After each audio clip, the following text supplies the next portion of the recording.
Hello, everyone. Hello, Whisky folk. Hello, welcome. I hope you're all doing very, very well. It's nice to see you on a strange time. It's a bit early, 7 o'clock on a Sunday night, but it's not a VPub. This is not a VPub. It is the Aquavitae channel. It is me, Aquavitae, it is Roy. But everything else that we're going to discuss tonight is very much to do with the inaugural online Scotch Whisky Awards. The reason for tonight's broadcast, was going to be an unlisted broadcast that I was just going to put out there to people who might want to look under the hood. But the more we spoke about this, the more that we realised we were going to be sharing a lot of information that a lot of people might actually be interested in. So it's a public video for now. What will happen eventually after we've broadcast this tonight is that you will be able to watch it on the replay, no worries at all. But eventually, after some days, it'll be taken down from the Aquavitae channel, and the only way you'll be able to watch it is through the oswa.co.uk website. I hope that makes sense. It's still going to be available to everybody for everybody to understand what's going on and use this kind of for posterity and into the future. The reason for the broadcast tonight is that we've tried to build something to be as transparent as possible, and we've asked throughout the process for a lot of feedback on how we're doing and what people think about it, their questions that have gone unanswered, their comments or whatever it may be. And being a believer and not one that wants to generate data if you're not actually going to do anything with it, that's what tonight's about. There are various things, wild card entries and things like that we've asked for as part of this process. Tonight, we're going to deal with the feedback section. Everybody that's voted was given a free text area to write what they liked, to ask any questions, to give their opinions, whatever that may be.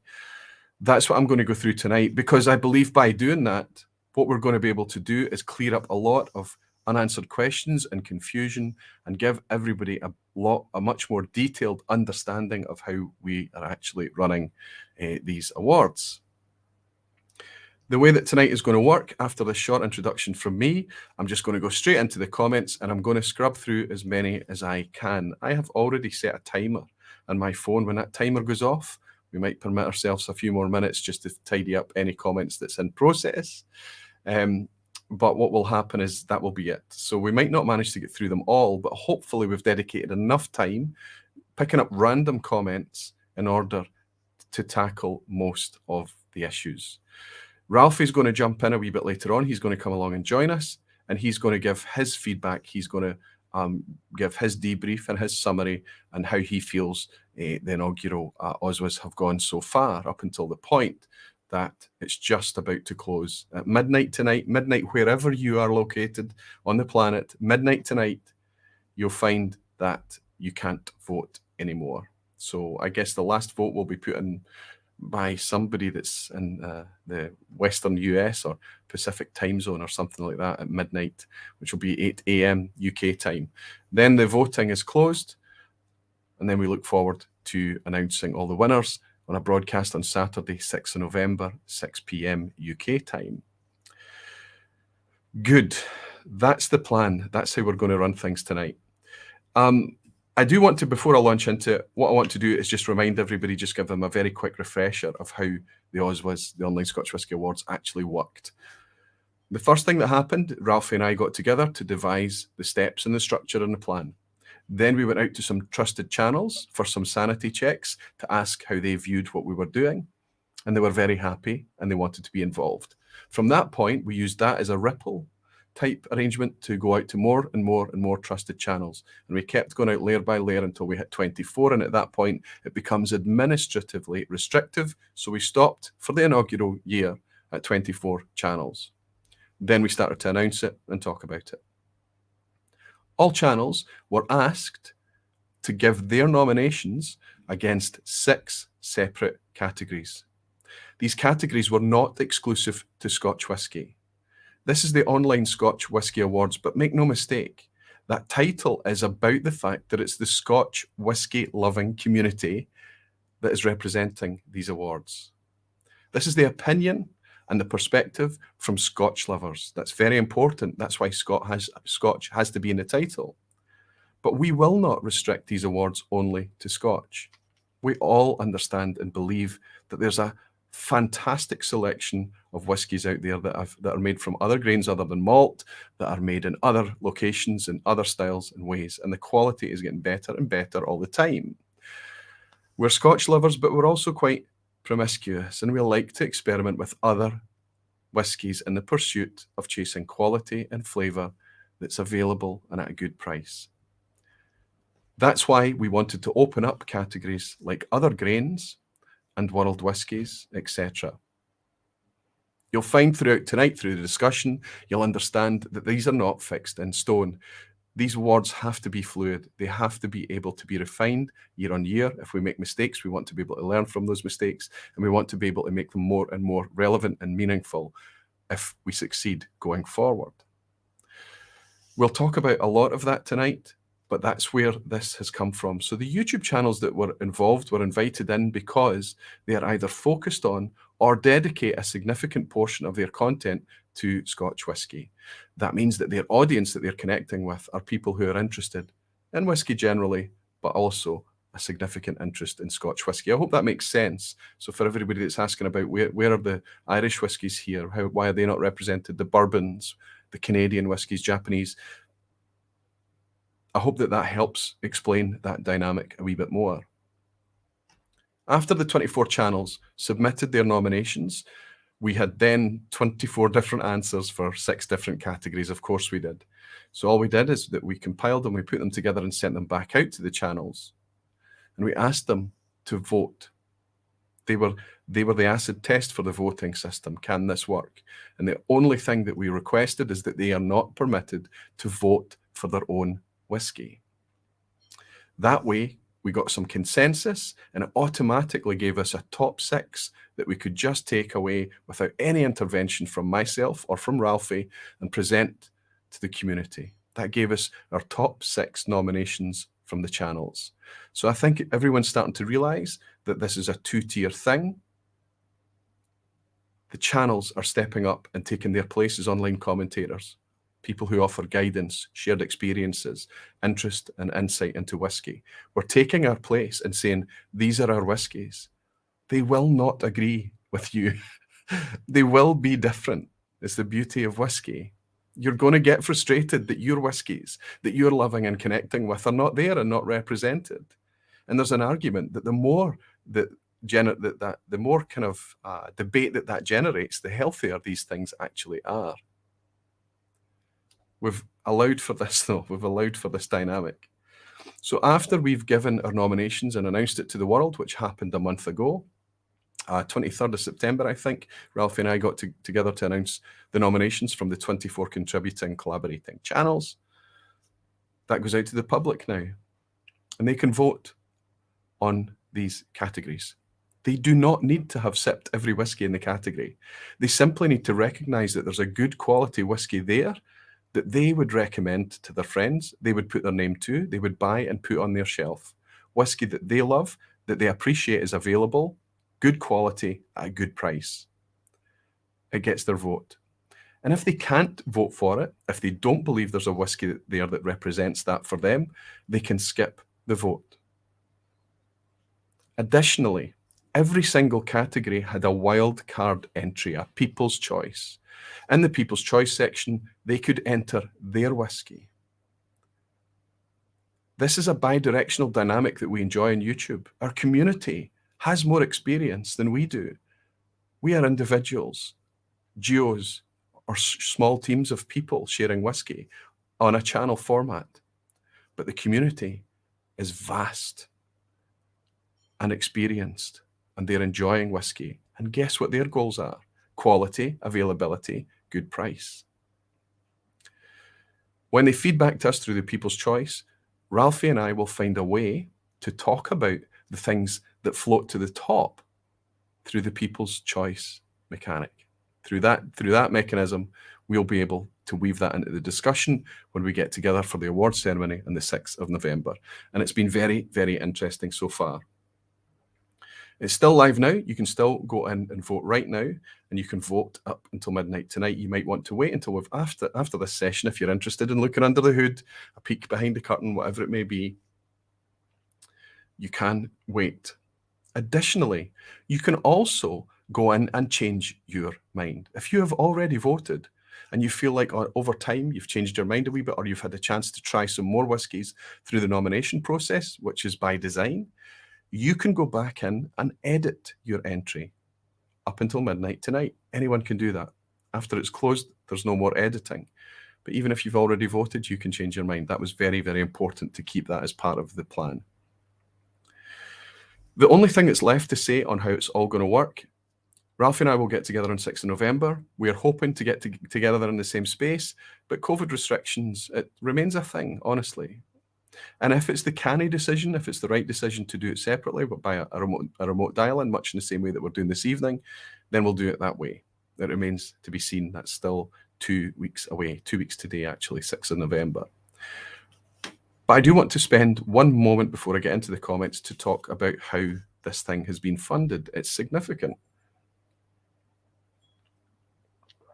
If you're going to brand something, build something, put all this time and investment into it, build a website, manage a domain, put an age restriction gatekeeper in front of the domain, and everything that's behind, it costs money. So it needs to be funded. Ralphie and I are very, very fortunate. We have Patreon support, and that is how we are funding it. Patreon is a platform that you can opt in or opt out to support channels, creators, people that you want to endure, people that you want to pay for their content, to encourage them to make more content and endure. That's what Patreon is about. It's a separate platform from YouTube, and quite honestly, it's how Ralphie is still going strong today, and it's how I fund my presence. It is also a significant revenue stream for most of the contributing 24 channels involved in the Oswas. That's how this thing is funded, by Ralphie's Patreon and my Patreon. Anybody asking about funding, they're going to get the same answer. Anybody that asks about funding, anybody that makes inquiries about funding, they'll get that answer. Anybody that offers to send us some whiskey and for entry in the Oswas, they will get that answer. Everything that we're talking about is whiskies that we have bought with our own money, whiskies that we have tried and come to love ourselves. That's what we've nominated and put forward. If we were lucky as individuals, it made it to the top 6 and it made it into the categories. But for so many channels, including me, our whiskies did not make it in. The whiskey I'm drinking tonight is a whiskey that I've bought with my own money. This is Anok. I'm drinking their 12 tonight, 16, 18. Maybe if we're still around for me to get to 24, I'll have some of that. But none of these whiskies made it into the Oswas. It's not about Roy. It's not about any individual out in the community. It's not about Ralphie. It's about everyone's collective opinion. We hope the Oswas will demonstrate the influence that we all share as a huge community, the purchasing power that we have, and the fact that we are getting together online like this in order to refine what we are buying, to get the best value, to get the best experiences out there, available to everyone if possible at the best price. We hope that the takeaway from this is that our community put a lot of weight and emphasis on quality, natural presentation, good whiskey the way it should be. Now, we're not going to make any demands. Whatever floats to the top, floats to the top, because it's a collaboration between the creators and a collaboration between the community and the creators. That's what's going to devise the winner in all of this. So I hope you don't mind me talking about funding. It's been one of the biggest questions that I've had to me directly, and a lot of folk in the industry is asking how they can get involved.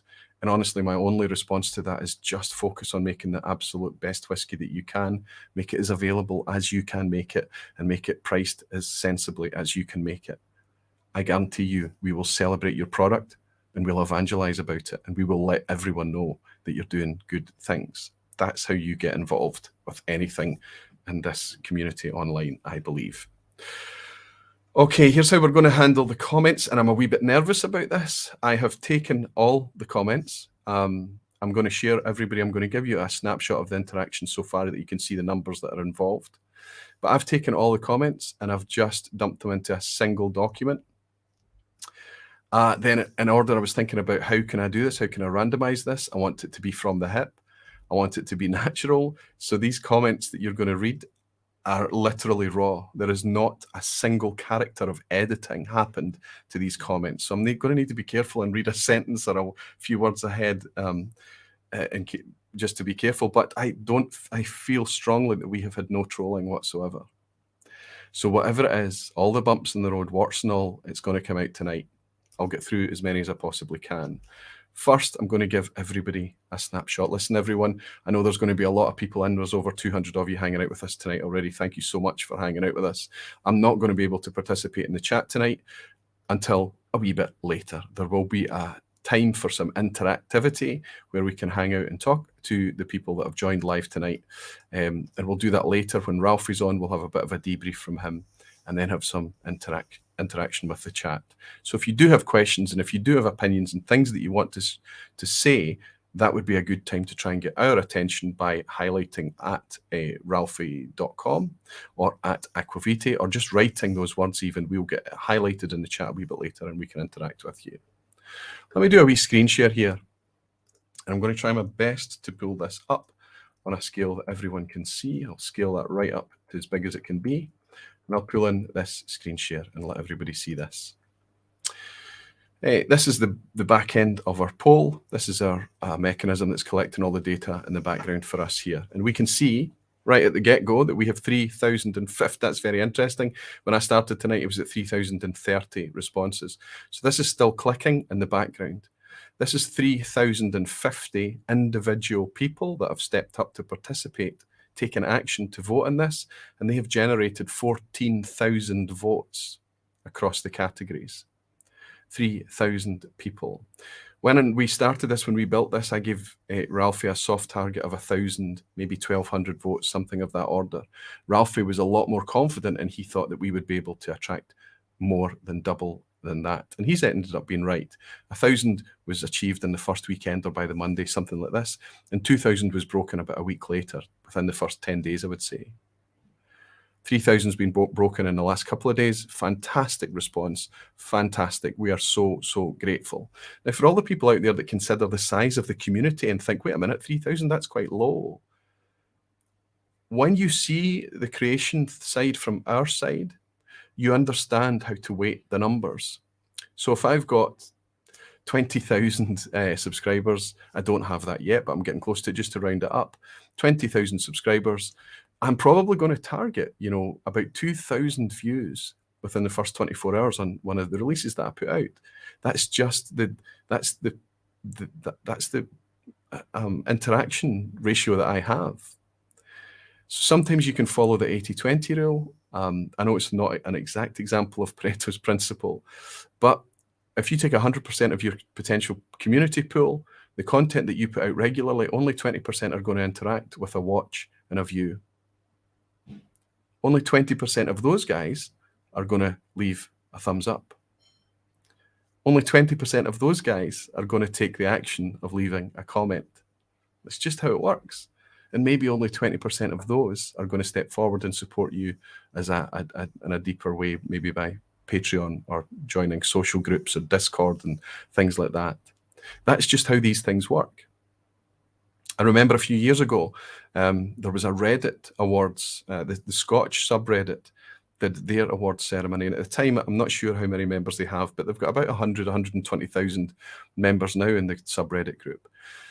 But they were able to get 800 responses back from the size of their group at that time. And I think that a lot of people felt that that was small, but that was a lot of interaction. That was a lot of that's 800 people stepping forward to take action, to spend time and brain power to get involved in somebody else's project. We've managed there, it's ticking past in real time. We're at 3,060 right now. We've managed 3,000. That's way more, 14,000 votes.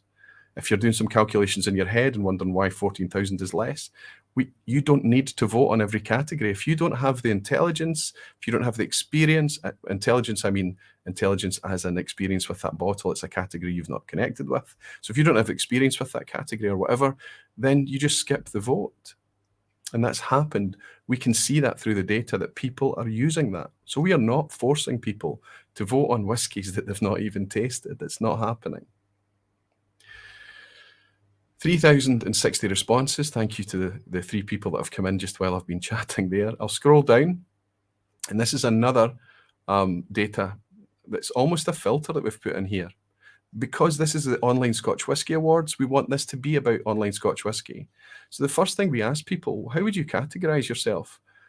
55% of entries you can see here, 1,800 of the participants categorize themselves as Scotch promiscuous. They are a Scotch lover, but they enjoy dalliances with other whiskies too. Next, second place, 21.3%, 650 say that they are promiscuous, everything, nothing off limits, they love it all. And 571, or almost 19%, are people that are just pure Scotch. They are fully focused on Scotch lover, and it's all about Scotch. Fantastic.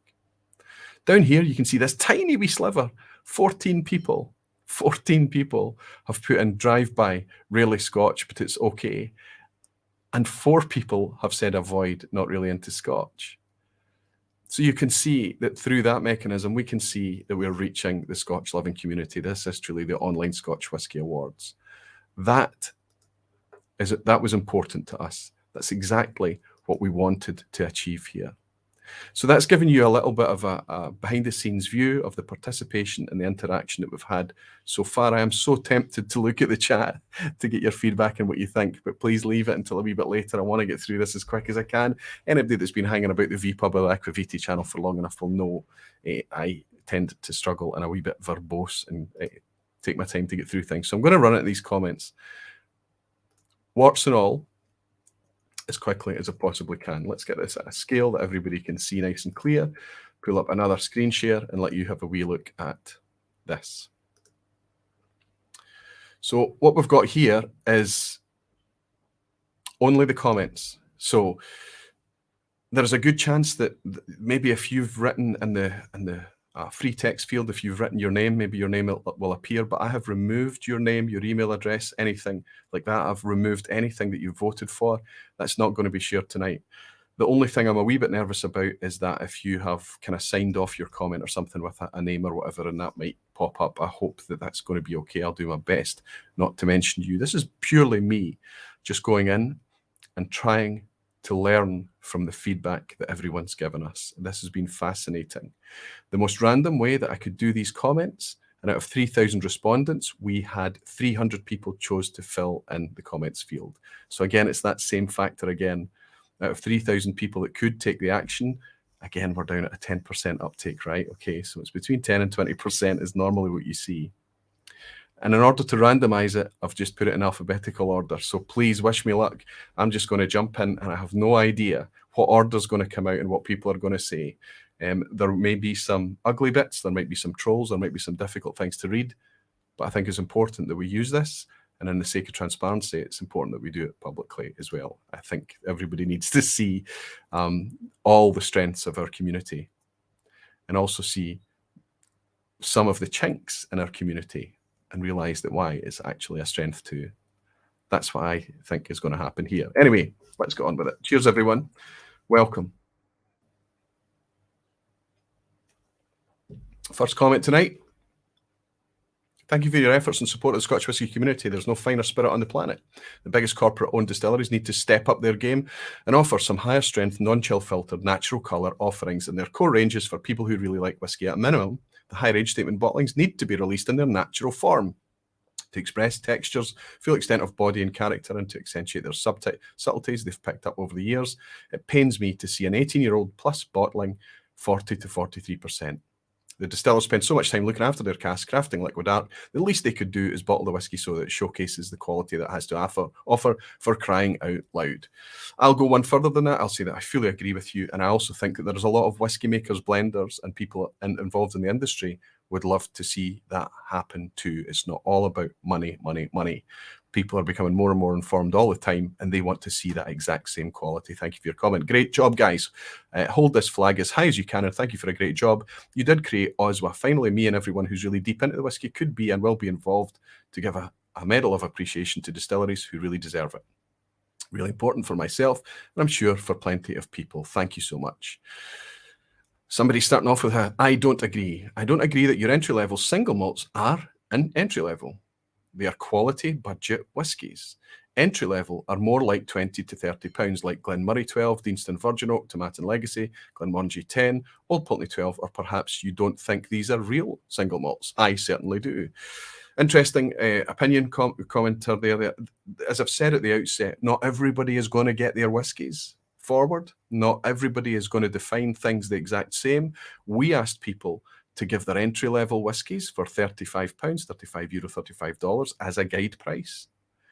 The 6 that are nominated are the 6 that made it through.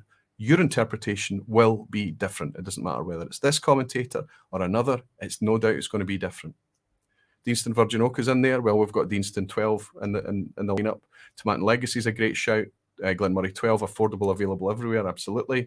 Glenmorangie 12 is very low ABV. Deanston Virgin Oak is at least high ABV, unchill filtered. Tomatin Legacy 43%. Glenmorangie 10 in the UK is 40%. Old Pulteney 12, 40%. I think this is the issue that we're seeing here, commenter. I think that people are connecting with naturally represented products. And while entry level at 40% and 43% have a place, we're not being snobbery. You'll notice that Highland Park 12 is in the running with a lower ABV. They have a place. But there's too much vanilla out there. There's too much 40% and 43% cheap supermarket whiskies, malt whiskey being stripped of everything in order to make a price point and get on the shelf at 40%. I think that's what the Oswas are showing us. It's certainly in line with a lot of the online commentary. I think the bottles, the same commenter, I think the bottles from Springbank or Ardnamurchan, for example, which are almost impossible to get hold of, should not be included in the lineup. There are no bottles from Springbank with the exception of Longrow 18. There are no Springbanks in the lineup. There are no Ardnamurchans in the lineup. It's excluded. It is excluded. And that makes sense. People can't get hold of it, so it's not been nominated. However, if you consider Springbank or Ardnamurchan as a producer, they need to be celebrated. Because the reason we can't get a hold of Ardnamurchan or Springbank is because they're bringing fantastic product and everybody wants it. That's what needs to be celebrated. Perhaps you might think about a category for best single malt over £100. It is a true test of a great whiskey when it is actually worth spending over £100 for it. I would suggest there is merit in this because if we focus heavy on availability and price, sometimes people don't hear price or value. They want cheap, and that's not what we're trying to do. You can spend £100 plus on a bottle of whiskey and still get fantastic value. I know that if you're new in your journey, that doesn't make a lot of sense, but as you go along in your whiskey journey, it does make sense. There is merit in this. There are some expensive releases throughout this awards ceremony this year. We have put no limits or shackles on pricing. We did put significant focus on value, and I hope that makes sense. Lastly, well done. Thank you, commenter. It seems that this is all constructive and from a positive place. Fantastic. Thank you, well done, and I wish you much success. I'm sure this will become the premium, finest, greatest, foremost, leading, preeminent whiskey awards, and the only one which distilleries will take seriously as a genuine reflection of who is getting it right and who's fallen short of the mark. Fantastic. Thank you very much for your comments. I hope that I was able to help some there. First, thanks for the opportunity. Appreciation for the chance to express what I like in whiskey. So there's going to be lots and lots of excellent comments like that I might seem a wee bit dismissive of tonight, you know, really positive, great, well done, and things like that. But I just want to gloss past those as quickly as I can in order to tackle some of the crunchy ones. But thank you. Please keep the positivity coming because it means a lot to us. It means a lot to the creators, and it tells us that we're going in the right direction, even if we don't get everything right. A few points, this new commenter says. I live in Ontario, Canada. Many of the whiskies you mentioned are not available here now, and they may never be. The only way to buy whiskey here, as you know, is through the LCBO and their selection. Generally, and particularly over the COVID period, has been poorer than normal. Also, the price points you mentioned, even for the entry-level whiskies, are way off for Ontario. For example, Ardbeg 10 is $102 here. As an aside, the Johnnie Walker Green is 43% ABV here and not 40 as listed on nomination listing. That was my mistake, and that was corrected very quickly.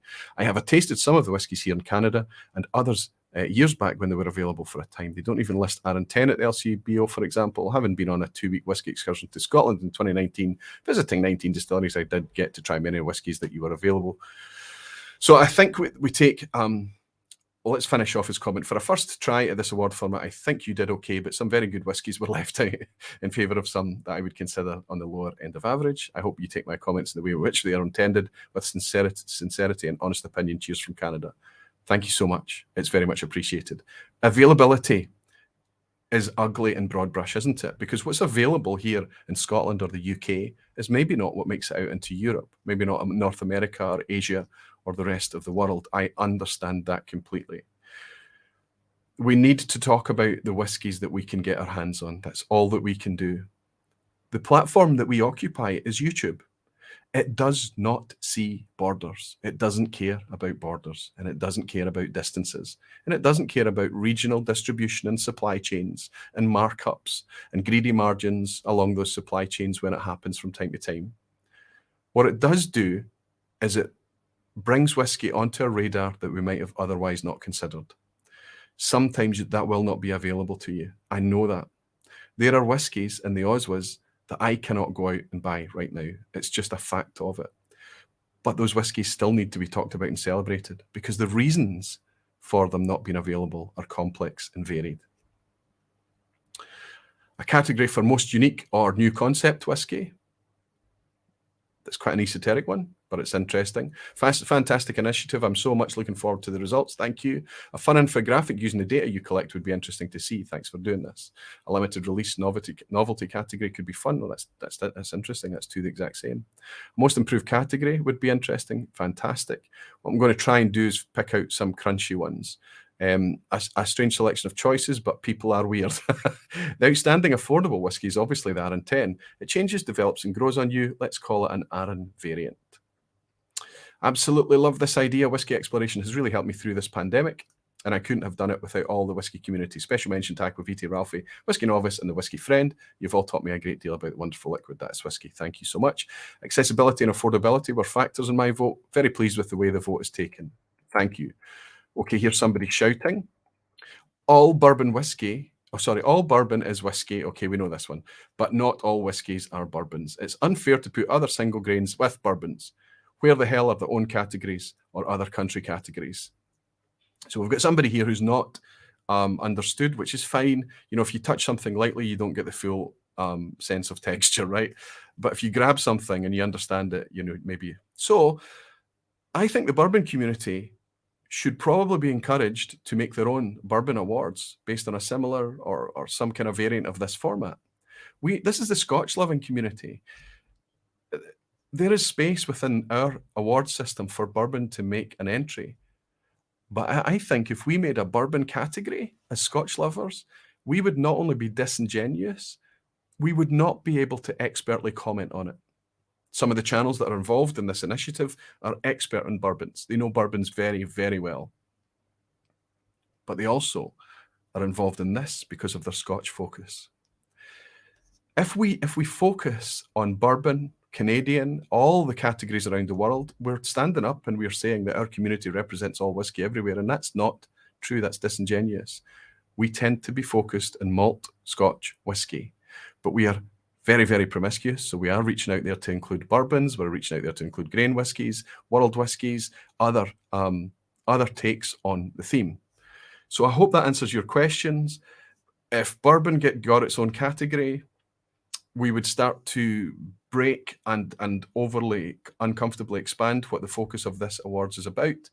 That's why it's not there. I hope that helps. All the best tabulating all the open text comments. Oh my goodness, this is exactly what's happening. If you want to get volunteers to crowdsource the results, please shout out on the VPUB. Thank you so much. There has been a lot of people stepping forward to offer their skill sets to help us do this. And I think if this thing grows, that might be a very useful dynamic.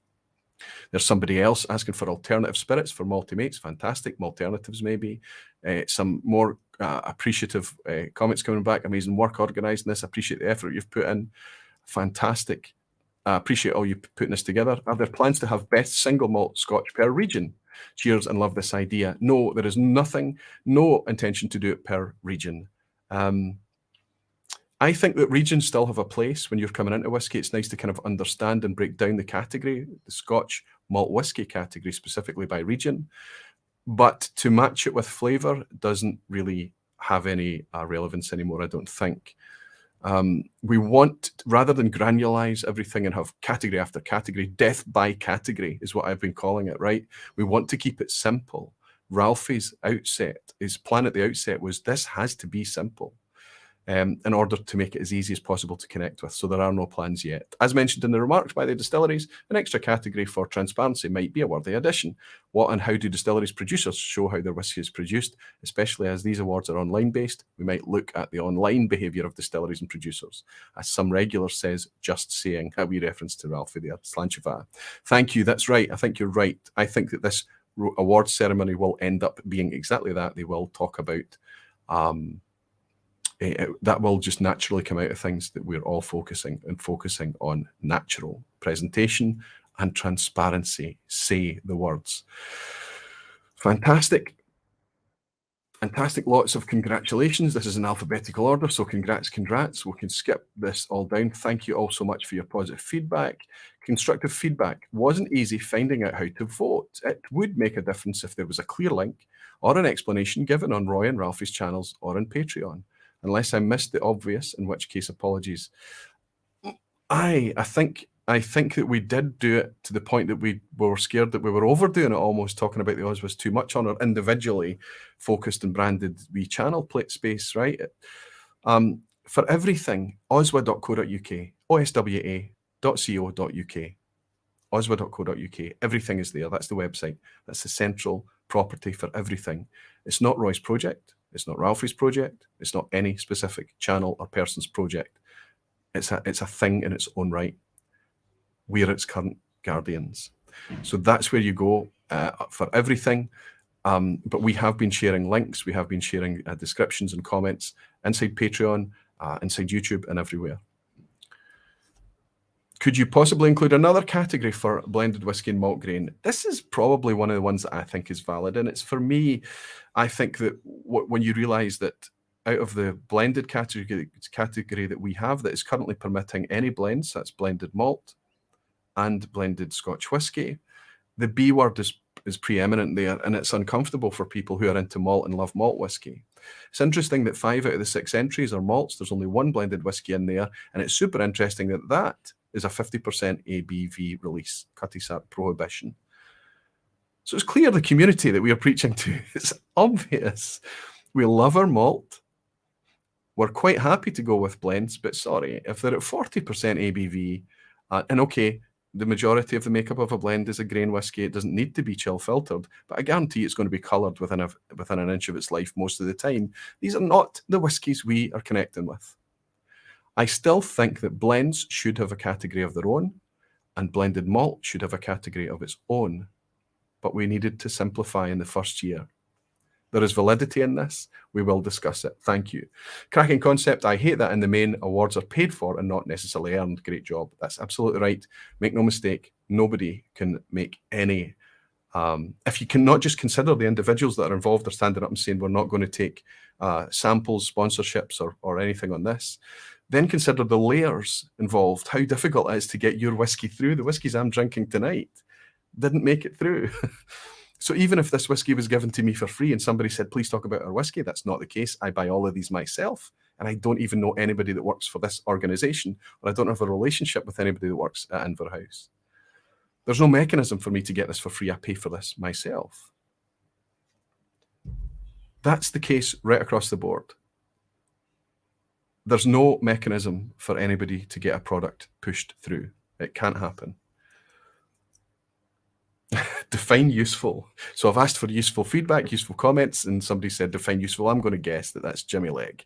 Delighted to have the opportunity to contribute to this game-changing, overwhelmingly positive statement to the whisky industry. Thanks, Ralphie and Roy, for the inspiration, and the online community for your heartfelt and collegiate embracing of the concept. Onwards and upwards. Love the use of the word collegiate there. I think that is a good way to kind of look at this whole concept. I'm very grateful that you appreciate it. Did not expect to see bourbon in both the grain and world whisky categories. Seems a bit overrepresented that way. Just a thought. I tremendously appreciate what you're doing for the community. So what we're trying to do there is intervene as little as possible. So you could put a bourbon in a world whiskey and it's relevant. You can also put a bourbon in a grain category and it's relevant. Going forward, there is an argument, and I'll say that here tonight, there's an argument that we should consider, especially if we're Scotch lovers and we're very much immersed in Scotch malt whiskey, we should maybe consider that the world whiskey category could do with refinement and focus on malt whiskey. Bourbon would still be permissible through the other grain whiskey, other category. They're using rye, corn, barley, of course, wheat, whatever, and it would still get its voice heard in there. But I mean, it perhaps wouldn't appear in the world malt whiskey category. I appreciate the feedback, some validity there. It did not pick some Redbreast 21 due to high cost. Listen, we fully appreciate that in all the categories there is the risk, apart from the entry-level malt, that you will get some expensive whiskey. Remember that thing about value. People are singing the praises about Redbreast 21 because of the experience that they're having in the glass. That may be pushing them towards spending that.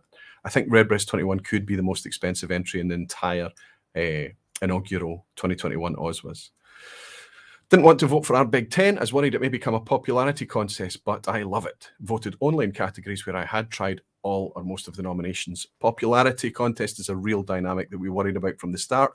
If we were to put the vote out from the public from the get-go, the most available whiskey would win. It would be a Macallan 12 or a Fireball or something like this, and that would be it. The job would be done. So we have to put in some intelligence in there based on our very promiscuous exploration of the whiskies available across the 24 channels, right? And the YouTube community, we're getting through a lot of whiskey.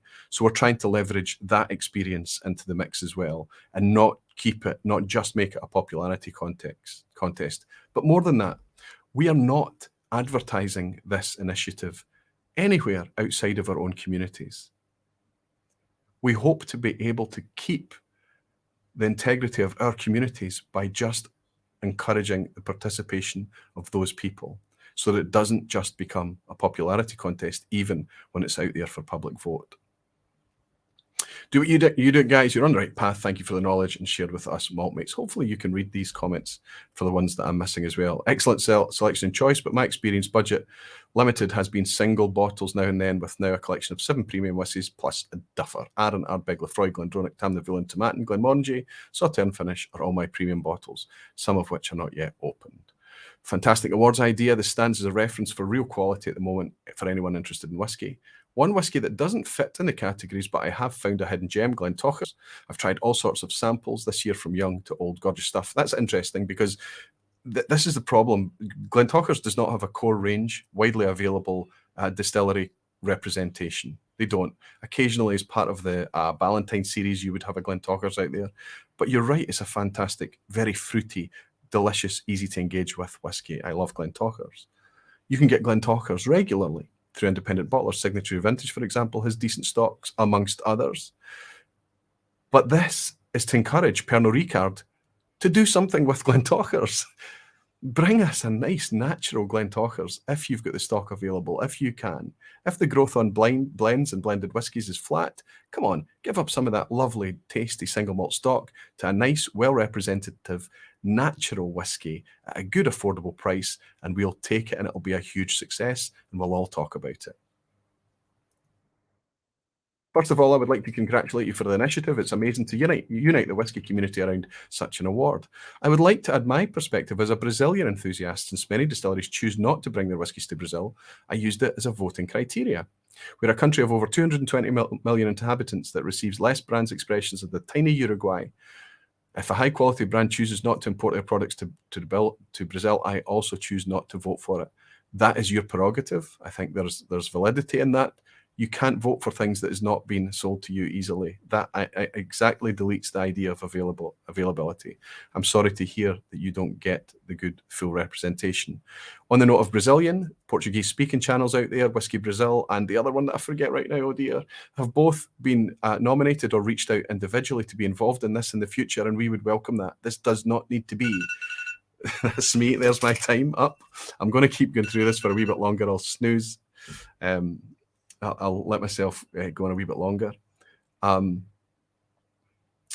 This doesn't not need to be English-speaking channels only. WhiskyTube doesn't recognise borders, and it doesn't necessarily have to work in English. So we've got German-speaking channels. We've got Asian channels out there in native languages. We've got Brazilian channels in Portuguese. We've got lots of Spanish-speaking channels as well. We want to find a way to involve all of these channels in this directive in the future. And Ralphie and I both have ideas on that based on how this has played out so far. Okay, let's scroll right down. I'm going to maybe just go back down to the bottom and start working backwards to make it as random as possible. Good stuff. Have Ralphie talk more than Roy because Roy has this. Oh, okay. This patronising Lexus. Lol, lol. Very liberal use of the word celebrate. I celebrate my child's birthday, Christmas, Easter, getting promotion, loss of virginity. But this is just a great award show. It's just an award show and it's just whiskey. I mean, you even type it in the sentence. Thought, okay, this is somebody that doesn't like me too much, which is fine. Thank you. I'll be watching, not celebrating. Lol. You try to use a different verb to describe what we're all doing when watching the awards. Great show though. The internet needs this type of thing. I'll take that and I'll respond by. But honestly, seriously speaking, this is not a troll. We don't have a troll here. We have somebody that's kind of listening to me and coming back based on how I present and how I speak and things like that, which is absolutely fine. I'm on YouTube. I get this all the time. We're pretty thick-skinned in YouTube now. What I would say, though, is take away the personal thing and you get somebody that's enjoying the concept as a whole. I love his use of the word Lexus. He's got something that I don't, and I think it's interesting. He's probably got Lexus. He's got the vocabulary right. He's got it. I suffer from a tic that if I get a word in my head, I tend to overuse it. That will happen. The thing about YouTube is that it's all made up by people who are not trained. We are not presenters. We're enthusiasts. And we're pretty amateurish a lot of the time. And that's where our success lies, because it's very easy for us to connect with our community because they recognize us. They see us as not being trained, polished presenters and experts. So I hope you can stomach my patronizing Lexus from time to time. My friend, I appreciate your comment. You're not a troll. And I'm grateful that you support the concept and you can see past the fact that I'm involved in it.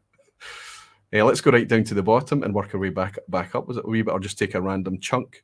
Try and get through as much of these as we can. Thank you for giving us, the fans and drinkers, Anarchs of Whisky, a chance to make our small voices heard, hopefully something positive, and the industry changing or industry evolving will come about by it. Hopefully, if you have the attention of the distilleries and companies that produce the whiskey we love, they'll learn that the lowering of prices might in fact allow a fan base to expand by making these more affordable for people who need to hold on to their hard-earned money even more in today's COVID-19 issue. They actually be making more money. I hope that that's exactly what's going to happen, my friend, because we're seeing far too many whiskies chasing luxury branding and luxury positioning. It's your business. You're entitled to go and do that and do as you will, but you will find that the enthusiasts, the people who are buying this stuff and enjoying it and drinking it and evangelizing it about it to their friends or their communities, whatever it may be, that's going to stop. There are a handful of distilleries I have right now that I am not going to talk about because every single decision that's been made by them seems to take them further and further away from me. And it's difficult because these are distilleries, these are producers I love that have had emotional impacts on my whiskey journey, but they keep giving me messages to say that I am not welcome anymore. And it's about pricing, it's about presentation, it's about branding, it's about language, it's all of these things. I think we are all finding ways to enjoy, the Oswas demonstrate this, enjoy whiskies that otherwise would not be talked about. Excited to see Glencadam 10 get mentioned as an entry level. I'm excited to see interest in new whiskies in the world categories. I'm excited to see whiskies there that were not talked about 3 years ago. I'm also even more excited to see whiskies missing because of decisions they've been making recently. And this is not my opinion. It's not a Ralphie opinion. It's not any individual channel. This is all of those channels in the whiskey community. We'll see how it pans out with the People's Choice. I think they are only going to hammer home that same message of disgust with a lot of producers. Thank you for organising this award. True milestone. This will change the whiskey industry and we aim at urging more premium whiskies. What I should have done maybe, arguably, is go through this and get more and more of the negative comments out there. But I hope that that's been able to clear up a lot of the dynamics and the discussion about it. Thank you very much for your content and the opportunity to give my opinion on whiskey, especially on Scotch. Share whiskey and share the experience. Really appreciate that you let us be part of the experience. Nice one. And I think that's, if you look at these comments, if I scroll through these and leave these on screen, by the way, this is completely unedited. There's not been a single character out there that has been edited in any of this.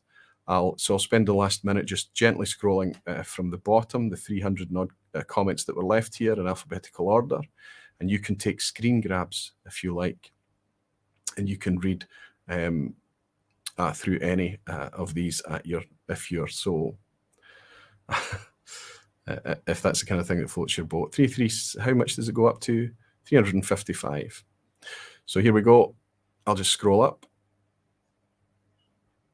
Some really nice long comments. Some people have put a lot of effort into writing back and giving us all of this feedback. I think it would be a shame for it not to have at least some exposure like we're doing tonight. But I think what I need to do now is take a wee drink, relax a bit, scroll up to the top of this, and bring in Ralphie, who I can see is sitting comfortably somewhere in the Irish Sea. So I hope he's preparing himself to come on and give us his take and his interpretation and summary of what he thinks of the Oswes so far and how we've managed to succeed or fail potentially, or somewhere in between right now. We've still got a couple of weeks' work of significant work to do. So here are everyone's comments here. I wanted to make sure that these were given some form of voice. I appreciate that I wasn't able to go through it all tonight. I've already been speaking for 45 minutes or more. So I think that that's pretty much enough for now. But thank you to everyone. Thank you for everybody that took the step forward to vote. I hope that that discussion gave the people who are still sitting on the fence the push, the energy, the encouragement to go and take that step and vote. If you've got a Google account, you can sign in and vote. That's the only thing that you need. That's hidden from us. We don't know who that is. If you leave your email address with us, that's fine. That's optional to you as well. You leave a nickname and then you simply go through the voting procedure. You leave a wild card if you want. You skip the vote if you want. And there's also an option to leave a final comment at the end. That's it. It's easy. It's done in 2 minutes flat. It's dead easy to do. If you want to spend a bit more time with feedback and things, that's completely up to you. Thank you for everybody that's done it so far. I'll raise this wee glass to say we really, really appreciate this interaction, this feedback. It means a lot to us. Even constructive criticism and negative feedback. The best feedback you can ask for is somebody who tells you it honestly, and sometimes that's difficult to read. But people who are invested in you and understand you and watch your content won't say these things. So it's valuable to us. We appreciate it all. Thank you so much. Sláinte everyone. Ralphie, if you're in good shape to come in, give me a wee thumbs up, my friend. I can see you're sitting comfortably. Superb. Let's bring in our friend from the Bothy, somewhere in the Irish Sea. Ralphie, sorry, thank you for enduring that monologue there. Did it make a lot of sense? What's your take on things so far? Right, you're quite happy to endure it, Roy. Thank you very much for that monologue, because it adds a significant insight that helps with the transparency of what we're about with the Oswes. And I'd just like to say at this moment in time, over 3,000 people. Switch it off, Roy, switch it off. It makes me feel like I finished ahead of time, but I didn't. Sorry, it's off. Just put it in snooze. Ralphie's speaking. Yeah. But over 3,000 people, that's a fantastic, considering it's the inaugural Oswes, that's a fantastic engagement with our little platform, which at the very start, when you and I first discussed it, we recognised that we couldn't replicate any other awards, and there's plenty of awards out there relating to the Scotch whisky industry that you can choose from. We needed to do something which was specific and realistic to our circumstances as online commentators engaging with the online community. And of the 3,060, it's probably 3,080 by now. Well, I can tell you the live count now is 3,075 and knocking on for it. So we're getting there. Yeah, there are people, even while we are broadcasting live tonight, people are interacting in the background. It's just It's wonderful to see. Yeah. And the people who are doing so are not passive whiskey consumers. The people are a global representation of an engaged, informed, self-educated, high spending, continuous spending, informed customer. And I do think that there are some decision makers, fairly senior decision makers in the Scotch whisky industry who are not entirely comfortable with people like that, because these people know their own mind, make their own decisions, and will withhold spending on any spirits from any distillery, no matter what the reputation, if they don't measure up and are worth the money. And It's hard to sell a polished turd to someone who's informed.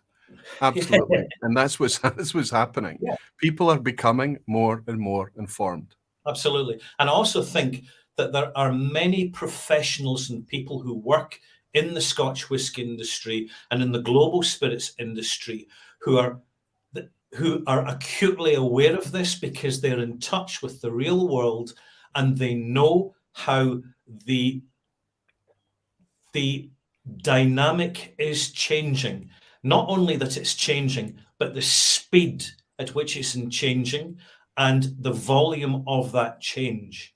Yeah. And going from a small niche minority, which tended to be catered to by the independent bottlers, there is a growing, and I mean seriously growing, army of informed whisky customers who are bypassing disingenuous messaging and want to directly connect with the smell, the taste, and the caliber of presentation that many decision makers in the whisky industry would love to do, because their job depends on it. Yes. They've got families to support. They've got a business to look after. But further up the tree, you have got other decision makers who are a little bit detached from reality, and they're too busy trying to arrange tomorrow's business on yesterday's business model.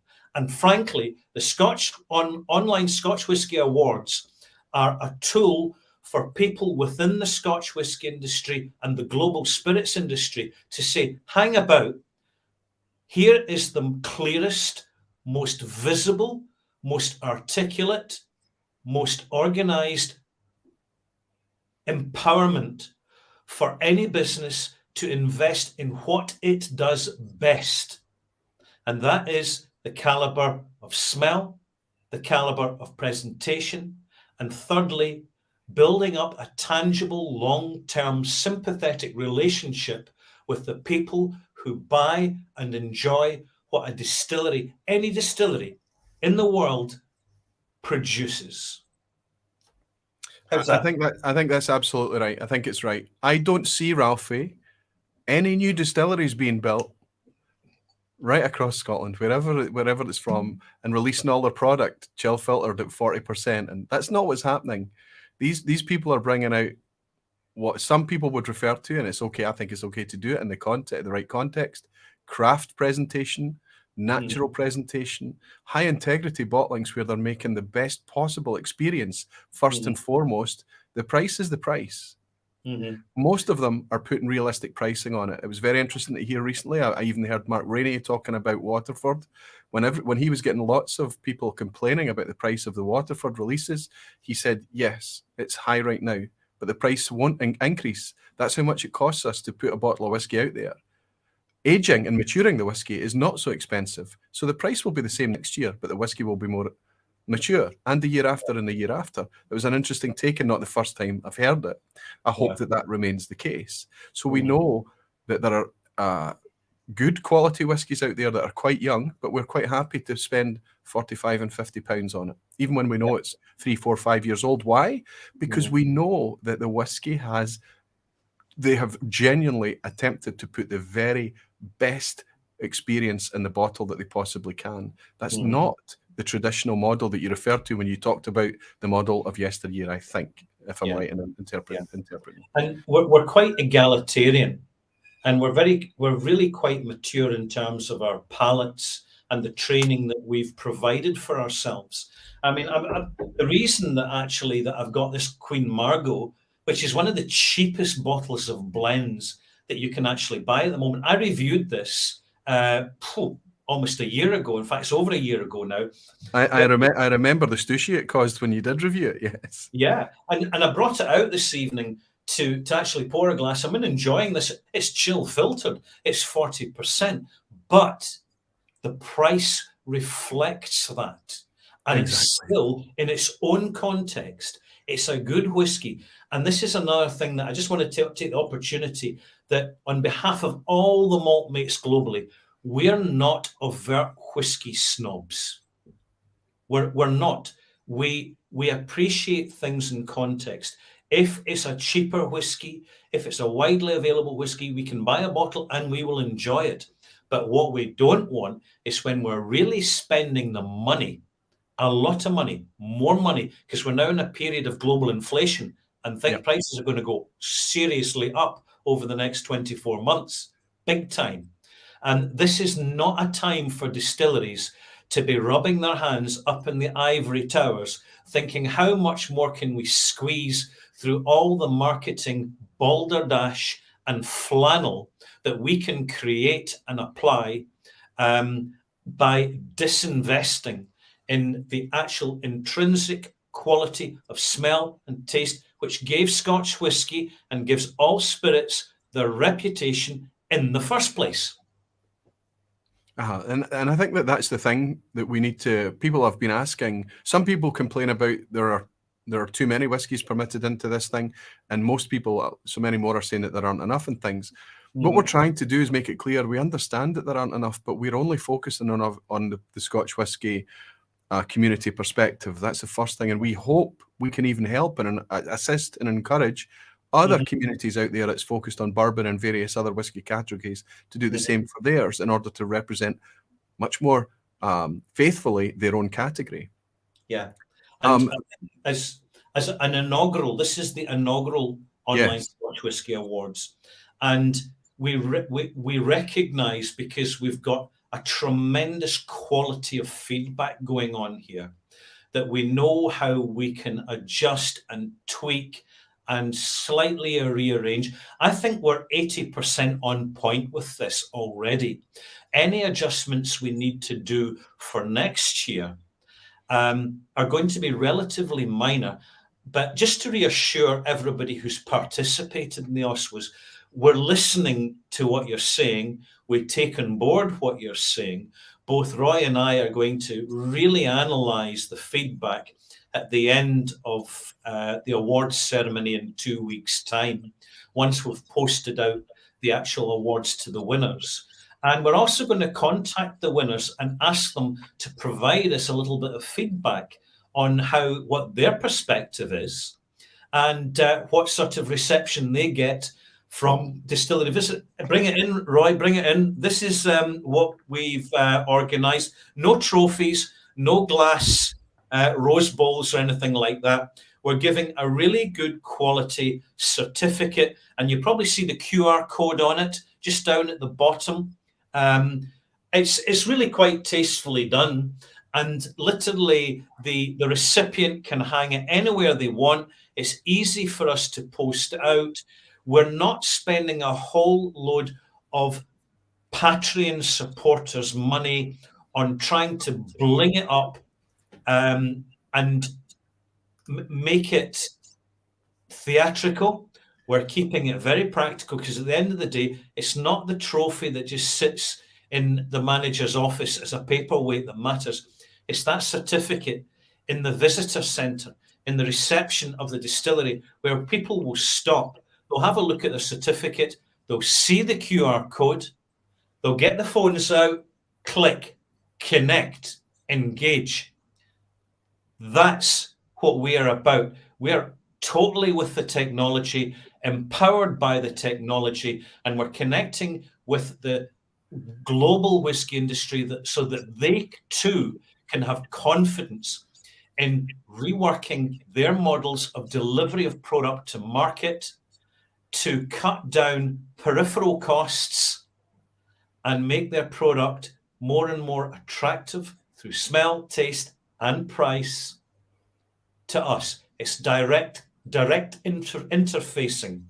I think maybe, Ralphie, you and I need to have a discussion about sending 2 copies of each certificate to the winners and encourage them to hang it up in their loos, because they'll probably get more eyes on them if it's in the visitor centre loo than anywhere else. Perhaps I think somewhere in the shop near the till or the barrel that holds the distillery only bottling, we'll sort it out. Well, I'll tell you what we'll do. This is just totally off the cuff. We will invite all the recipients to send us a photograph. Yep. Once they've hung it up, in the knowledge that they're going to get a huge amount of online publicity from when they actually do so. That's a good idea. It's reciprocation. It's collaboration. It's just being polite. I think it is. It's and I think what everybody needs to understand is that for all the language that we use and for all the mistakes that we might make and the clumsiness here and there, like you say, I'll accept we're almost there, 80% there. We hope that everyone understands the intention behind this. If Ralphie's talked at length about what's on the horizon there, I mean, if you look in the context of world whiskies, new whiskies, world whiskies, everything, the quality is becoming better and better and better. And this means that more and more focus, more and more pressure, more and more competition is going to land on all the traditional whiskey makers' doorsteps. Yeah, we are we're able to kind of give them a look into the future a little bit of about what people are actually looking for, what they're seeking out. And I know that a lot of people are talking about the whiskies that are not available. Should we really be celebrating those? Yes, we should. The reason they're not available, Ralphie, I think you agree with me here, is that they have succeeded. People are snapping them up and we can't get them. We need to encourage more of that by celebrating their success. Yes, and that's a very good point you make. We're giving the producers a glimpse into the future. Now, they can go out and hire the consultants and spend a fortune on getting premonitions as to the market, the way the market's going to change and how to respond to the market. And many businesses do spend an inordinate amount of their money, we call it research and development, in predicting the future market. What we are doing, courtesy of all the customers, all the whiskey fans globally who are connecting through this platform as a conduit for everybody who buys to everybody who produces. This is a very direct mechanism, and this is what we've been really trying to create, specifically using the technology available to us in as simple a way as possible. And I'm absolutely delighted, just to conclude now, delighted with the response. Thank you, everybody who's watching, for participating in this. We're really quite excited to see the results on the Saturday, the 6th of March from the VPub. November. Why did I say March? I don't know. Blooper. Time does go fast, though. Yes. It's a Ralphie blooper. That's what it is. Yes. I'm getting ahead of myself. That's what happens when you're a bit doolally. But never mind. Moving on. On November the 6th, when we present in the VPub the final results, we're not stopping there. And just to inform all our participants and fans and engagers and the community that after that, we then connect from the results to the winners and get their perspective. And once we've got it, we feed it right back to the community. Exactly. And it's very bi-directional. It's very open and collaborative. We've tried to all the channels coming together in collaboration, then working with the communities and individual communities and our wider community in collaboration. It's all meant to be as transparent as possible. Someone was asking me on a very recent live stream if we were going to just share all the data, all the nuts and bolts and everything. And I said, well, I haven't spoken to Ralphie about this, and I still haven't, Ralphie. I kind of held back and I said, the more kind of nuts and bolts that you put out there, the more criticism you're actually inviting, where they focus on the detail and the perfect scenario rather than on the reality of what we've achieved versus what used to exist. So they'll take away the focus on the concept, the general spirit of the Oswas, and they'll get into the nitty-gritty and in the weeds and on categories and on how this and that and the next thing. So I think we've already been pretty transparent. You and I have intervened in no way whatsoever. Not at all. And we have no interest in intervening because we've got trust in our community. You commented recently, actually, on you used that word when you talked about these channels coming together, channels that should otherwise be competing for watched minutes, coming together in a collaborative way. And you said the trust that we've received from these channels has been tremendous. And the trust, honestly, from us to reach out to them. And that's exactly what it needs. We have to start on the right foot. We lead with integrity and we lead with trust.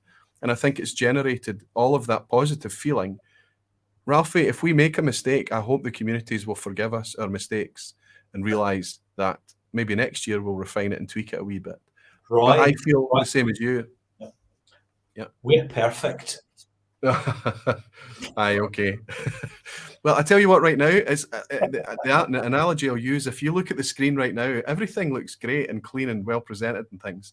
If you were to see the condition of my floor down here, and everything behind the camera, you would see that things are not always all they seem. And yet, these awards are absolutely bulletproof. And anybody that wants to reach in, look under the hood, have a wee one-on-one session with me to understand more about it.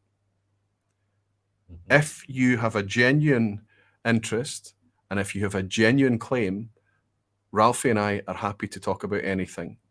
We will say the words because there is nothing to hide here. I've asked the chat, Ralphie, just to come in with their questions. I'll grab some of them just now. Molasses is saying, can we have a best? That's a good point, Molasses. He's saying, can we have a best Kilkerran category next year? Now, I think if it was a year ago or 2 years ago, Kilkerran would have been in these awards. Yeah. Wouldn't they? But it's just because they've been a victim of their own success and nobody's been able to grab their whiskies right now. I think we would have seen a lot more Kilkerran being mentioned. You and I both love Kilkerran. But what makes us love it? Because the whiskey, the presentation, the quality of the experience with that whiskey has been put first and foremost. The fact that we can get it at a good price in the UK when we can buy it is an added bonus. Mike makes a good point. Kilkerran are showing people how to succeed. Yeah, but there's something else happening, and I think it's quite important to mention this, is Kilkerran has established its reputation as a drinker's whiskey, which by default has now made it a collector's whiskey, because collectors over time are always looking for anything which the drinking community acknowledge and endorse as quality, because they believe their investment as occasional non-drinkers, as speculative investors, super flippers, is such that if they buy into the quality stuff, it'll hold on to its value better in the future. And unfortunately, hey, I've not been able to buy Kilkerran. That's right. It's true. When I went over to Scotland, there was a few shops I could go into, and they'd have one in the shelf, so I could get one bottle. I'd managed in that, but I can't get Springbank. I can't get Kilkerran. I'll share something with you. I've only just recently managed to source a bottle from a shop in Europe. That's incredible that we are buying it back from the continent. And probably, I'm buying it back from a European country. I won't tell you which one because I'm just not saying. Well, I think I agree with you there. The whiskies that are building reputation and kudos, they are doing that because people are opening them and they are talking about them and sharing them. These are whiskies that are being appreciated, and by them being opened and spoken about, they are also diminishing in quantity as well, which makes it even harder. Des is saying, how about an award for green whiskey distilleries, climate change friendly? So that's already happening. We've seen Ardnamurchan with their drive towards that, Nicknean out there in the Western Highlands. Even the big players like Diageo are driving hard and hard and hard. I would like to see more action and less language, but look at things like Rosail and various projects that even the big players like Diageo are doing. Here's one for you, Des. What do you think about this? Producers, Stop chill filtering. You'll save yourself a fortune in energy costs, and you'll save yourself a fortune in your carbon, because taking a 75,000 litre vat and chilling it to zero just so you can ram it through a filter under pressure, that's using up a lot of precious energy. Stop doing it. Win-win. And you save some costs all the while as well, so you can pass on a wee bit of discount to the consumer too. What do you think about that? Or the customer? You tell them, Roy. Let them know. You're absolutely right. Willie Dollar is saying, can we look forward to a video clip from winners of what the award means to them? Well, Willie, we don't know right now, because until the winners are the winners, which we'll know, I guess, tomorrow, Monday will tell us who the winners are. We'll reach out to the winners and say, do you want to be involved? The answer is yes. We could see something like that. If the answer is no, then obviously not. But I say the more likely answer, other than yes, is going to be silence. But that doesn't mean to say they're not listening. I hope that makes sense, Wally. It's nice to see you. And Craig Dearden is saying, do you wish the Oswas to be advertised further? Will it dilute the informed decisions of a small amount? Ralphie and I have been very careful about this. If we ask all the channels to spread out the word and ripple out the message, what we tend to do is that the more the ripples go out, the more diluted the message becomes, and people start to not really fully understand what the Oswas are about. It needs to be about people. Firstly, they understand this is the Scotch Online Whisky Awards, the Oswas. So it's the Scotch community, Scotch whisky focused. We're not only snobby about Scotch, we are promiscuous. We want to try other whiskies, which is what I hope the categories show. But it's about Scotch focused. The more you spread the message, the more you potentially get in a situation where you awaken the bourbon community. And then that category of grain whisky, there is no chance for any whisky to get a shout other than a bourbon for all time into the future. So we need to be careful that anybody can vote in the Oswas. Anyone can get involved. Anybody that's willing to take the time.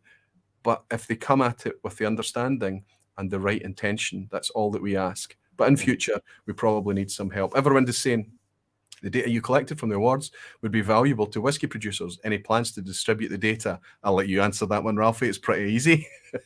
Yeah, well, the data it's fairly transparent as it is, and we will certainly share. I mean, we don't want to share every last nitty-gritty detail, because it's like someone working an engine and showing the nuts and bolts of the mechanism, but rather we just rather explain how the engine actually works. And furthermore, to really address a point that was just made a few minutes ago, on overextending awareness.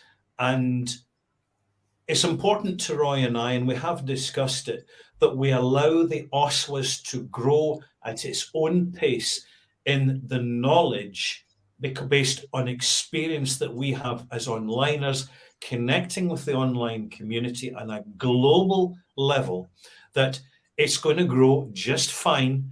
We're already at this stage, even prior to announcing the inaugural awards. We know this is successful, and we're going to build methodically on that success in subsequent years. A few tweaks, a few tucks, nothing dramatic, because we've spent enough time getting the formula right, basically right, in the first place. And that includes a considerable amount of transparency and interaction, which you will simply not find in any other awards protocols. That's right. That's absolutely right. I think it's true. And I think that if you let it spread word of mouth, there's an opportunity in that exchange and that recommendation and that sharing of information. You appreciate the person who you're sharing it with is going to understand what it's about, and they're actually going to see a value in it. So the word of mouth is better than just a megaphone of broadcasting. Whisky Wim, Stuart, good to see you. And he's saying, I've commented on it before, but how are whiskies voted for by contributors who have taken samples of companies being vetted? Are they all not? Oh, okay. So this was, I thought we'd killed this at the start. So what's happened here is that we've got 24 channels who have stepped into this thing under the knowledge that this is not going to be sponsorship, free samples, partnerships. Listen, if they've got distillery favourites and and whatever, that's fine. If they want to put their pet distilleries, I've got pet distilleries and things. If they want to try and push that forward, they can try. But it's just a waste of energy, effort, cost, silliness, waste of putting their own reputation on the line and everything. We lead with trust, Stuart. We lead with trust. And Ralphie and I can tell you that we've checked every single nomination, and there is nothing for us to be remotely concerned about, because every single channel wants this to be a success. Because guess what? It pays them back. You, Stuart, Whiskey Whims on YouTube, we will all benefit from this rising tide of integrity. I put forward Anok 18. I wanted this to be in the running, and it's not. It's my whiskey of the year. I love this whiskey. It didn't get there. We're not going to get our whiskies through. So what chance have I got of getting through a whiskey that I've been given or what by sample bottle? Where's the value in us giving? Stuart, you're drowning in samples. I know you are the same as I am. The whiskey industry offering us samples. Come and take away our empty bottles is what they should be doing. That's the service. That's the community. We've got the community to give us the samples, Ralphie, right? We have got more whiskey than we know what to do with. Why would we take free whiskey and try and promote it for financial reward? The fact is, much that it is, when you look at any whiskey which is free and given free, frankly, they need to do that because it's not selling in its own merits. Now, I would follow that up by saying any channel whatsoever that chooses to receive sample bottles, full bottles, gift packs, hospitality is entirely that channel's prerogative, and whether it's a good thing or a bad thing is entirely the decision of those who watch and support the channel. End of. Because, as I mentioned it again, both you and I have Patreon supporters who have financed this initiative, Roy. We're very fortunate. And we're very fortunate and very grateful to our pals, our Patreon supporters. But within these Patreon supporters are people who are actually part of the Scotch whisky industry. That's right. They choose to endorse us with a small amount of financial support once a month, simply because they find it quite refreshing. And our presence, which at times is eccentric, it at times, it's unconventional. Yes, it's flawed. But I tell you what, it makes the whole whiskey scene far more exciting than if it was left to the dull machinations of orthodox yesteryear. Yeah. Whiskey is a lot more interesting these days than it used to be. A lot more.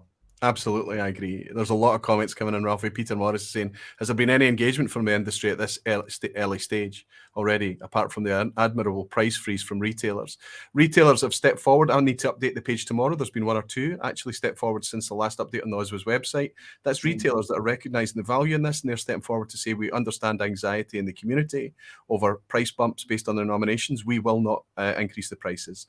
For the rest of 2021.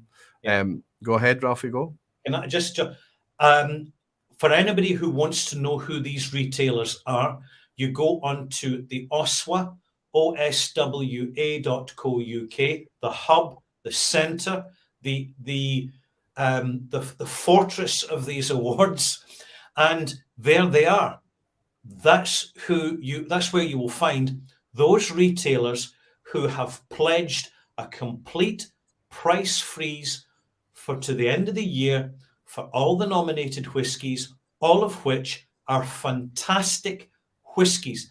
This is already, even before we've announced the awards, such is the influence of the online community that we have persuaded the goodwill and the forward-looking sensibilities of retailers in the UK to sign up to freeze their prices.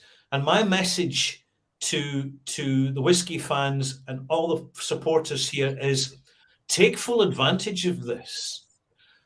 Every single one of the whiskies in the categories are worth buying. Otherwise, they wouldn't be there. You can buy them now at these prices, frozen as is, by the retailers who have signed up to the accord. There are other retailers out there who have their algorithms, and as soon as the sales go up because the whiskies have won awards, they'll put their prices up. You will know which retailers are doing it, and you'll also know from the Oshawa website which retailers aren't doing it, because they've got integrity and decency, and we're really glad to have them on board. Absolutely. Absolutely. Oswa's, I've just put a link into oswa.co.uk. Just click on the retailers page and you'll see the retailers that are already signed up. There's at least another one that will be added, as I say, by tomorrow. And anyone that's wanting to reach forward, just reach forward to me with a message, a statement by email. If you want to include a team image or something of your team or something rather than just a logo, put a human face behind it. That's always superb. And I'll add it to the website. Honestly, that's all you need to do. The community is watching for the people who step up and they're taking note. I hope that the community support these retailers who have stepped up. I really do. Whiskey Novice is saying, good to see you, Jimmy, saying, I've had a question for Roy. Aquaviti, how long will your holiday be after this? Jim, no, I'm energized. I'm feeling good about this. This is good. Working with Ralphie, putting this thing together, getting the positive feedback from the collaborators, the positive feedback from the community. This is a good, positive thing to be involved in. Doesn't feel like work, my friend, and I'm glad you're part of it. Radix Dyskull is saying, wrong spelling of Aquaviti. Okay. So if you just need to spell it to light up orange so I can see it. David Owen is saying, was surprised that Glencadam wasn't in the list for best distillery after putting out all these craft whiskies. David, Glencadam, almost all its range, apart from its first, it's no age statement. I think it's got an age statement that isn't fully natural. The rest of their entire range is not only natural, but affordable. But it's still under the radar. Yeah. We're going to change that. We're going to help change that for Glencadam. I am literally picking up Glencadam blind. No taste and try before you buy for Glencadam. Not for me. I'm so confident about that distillery now. I'm just walking out. If I see it there at a good price on the shelf, Glencadam, I'm buying it. It's one of my favourite distilleries now. Natural, natural, natural. Beautiful stuff. Snapper XV is saying anything for the retailers who got on board with the price pledge to display. They can reach out to us if they want to use the rosette or anything like that, any assets that they want to use in their store. They can do that. They can reach out to us and we'll provide them with any assets that they need. Alistair McPhail, good to see you, Alistair. All the awards ceremony with you and Ralph will be wearing James Bond tuxes or possibly Jean-Paul Gaultier black leather kilts. I don't think that's their thing, Ralphie, right? But I think the biggest problem that you and I have right now is whether we're actually going to be able to get in at the same space. We need to kind of see if that's still the case. How are you feeling? 50-50? 50-50. Frankly, I don't think I'm going to be able to share the same space with you, Roy. I'm going to have to be in the bothy for the awards because traveling at the moment is just too up in the air. The problem is they tell you one thing and then the next week they move the goalposts. Now, I'm not vaccinated because from previous vaccinations, I've suffered from anaphylactic shock. Now, as and when it is thoroughly tested and all the rest of it, sure, I'm quite happy to consider it. But what I don't want to do is travel with a doctor's covering letter, which you can obtain, and then suddenly no. Things change, and I'm stranded in Scotland, phoning up distilleries asking if I can roll out my camp bed in their warehouses. Listen, we need to always play safety first, right? We need to be canny with these things, Ralphie. And you and I have proven that every collaboration that we've done, bar the first time when you were on the VPub, we were in the same space, that we can make it just as interactive by doing this. It's nice if you come here and we can do it. That's fantastic. There'll be opportunities for us to do so in the future. While things are still a wee bit up in the air, we play safe. No problem at all. 6th of November, 6 p.m. We'll still be locked in regardless. Absolutely. We have technology to help with that. Yeah, I'll be here. You'll be there. And this is the thing about the internet. It will just lets it happen. Yeah, it's not a problem. It's simply a technicality. And we can work around it very, very easily. Absolutely. We just leverage the tools that we have at hand and it's fine.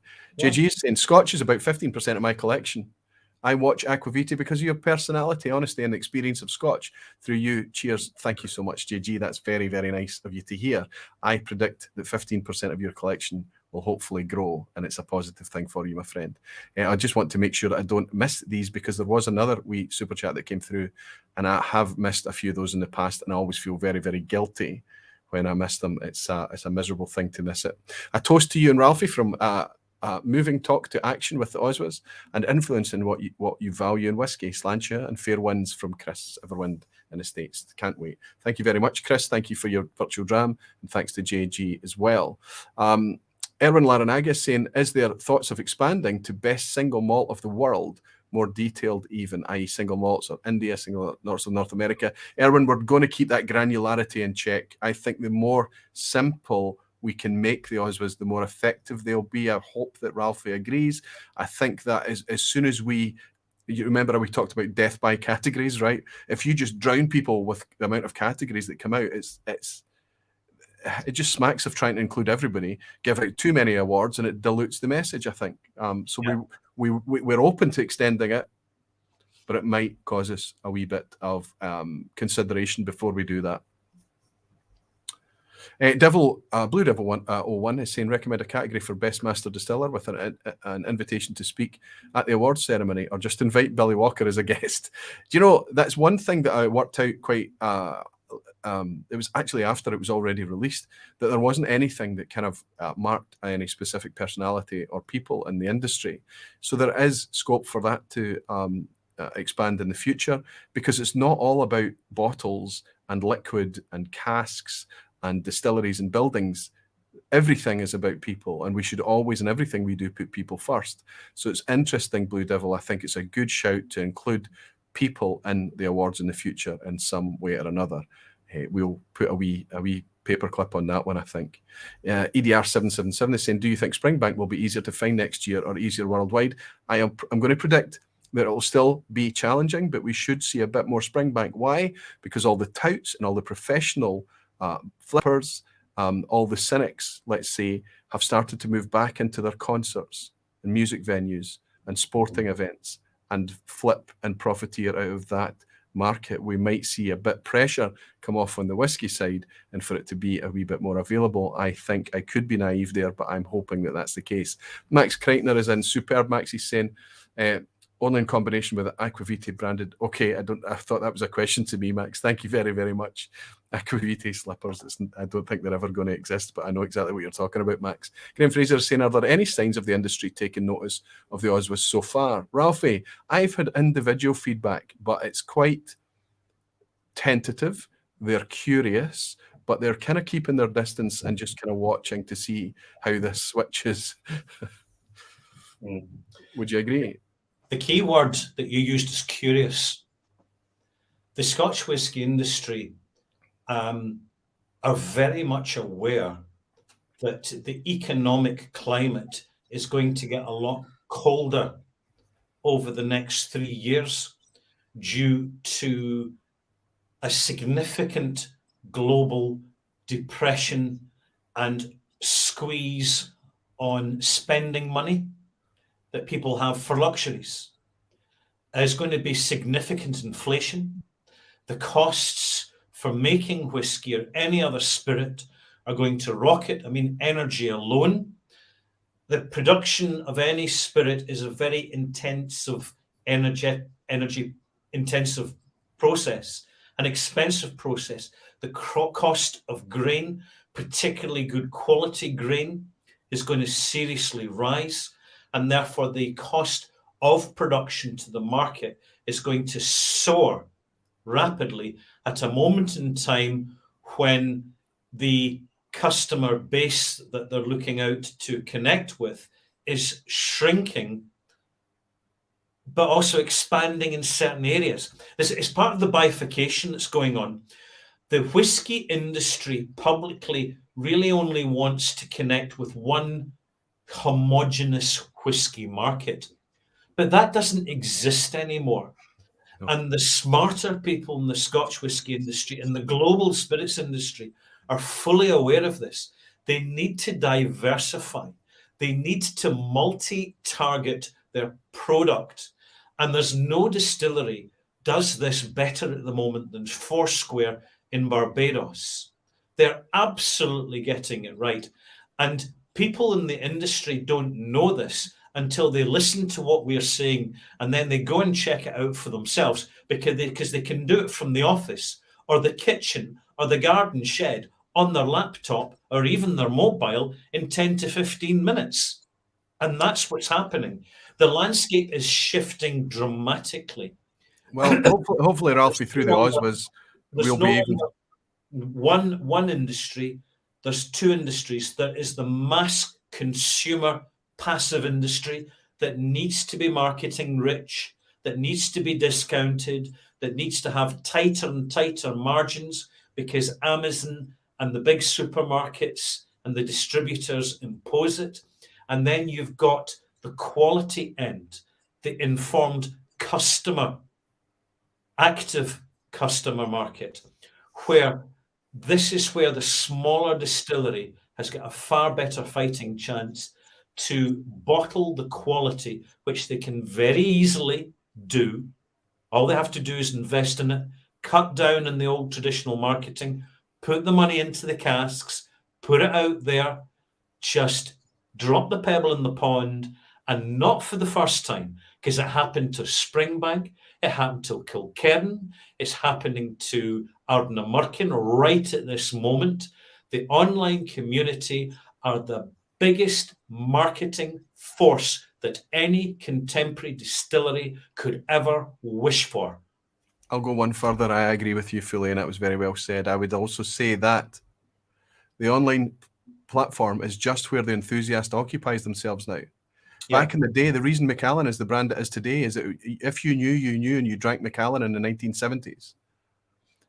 It was the enthusiast and the connoisseurs, the aficionados, whatever you want to call them. That's who built Macallan's reputation. Yeah.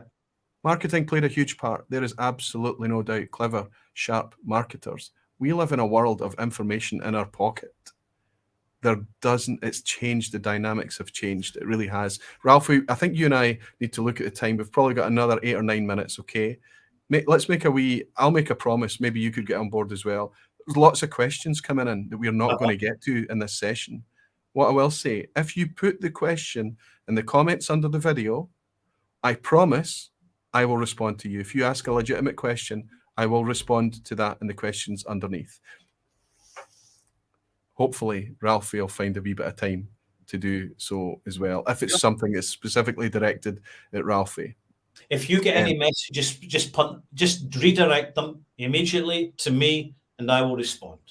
Perfect. Thank you so much.